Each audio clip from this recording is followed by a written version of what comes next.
శ్రీనివాస గోవింద వెంకటరమణ గోవింద అంటూ స్వామివారి ఆలయానికి వచ్చిన యాత్రికులు భక్తి విశ్వాసాలతో తమ మొక్కుబడులు తీర్చుకున్నారు. శ్రీవారి పుణ్యక్షేత్రం ద్వారకా తిరుమల భక్తుల రాకతో కళకళలాడింది.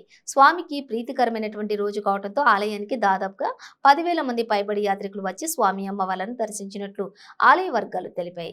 దర్శన అనంతరం స్వామివారి ఉచిత అన్నప్రసాద స్వీకరించారు.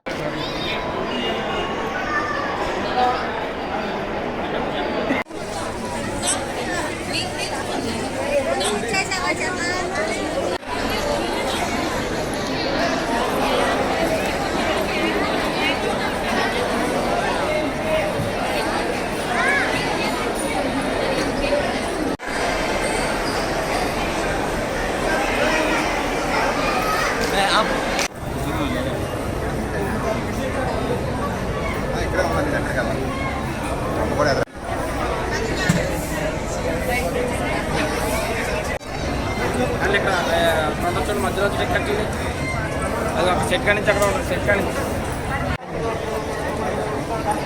గూగుల్ సొంత స్టాక్ ఆండ్రాయిడ్ కదా, సో అది ఎంత ర్యామ్ అయితే చెప్తాడో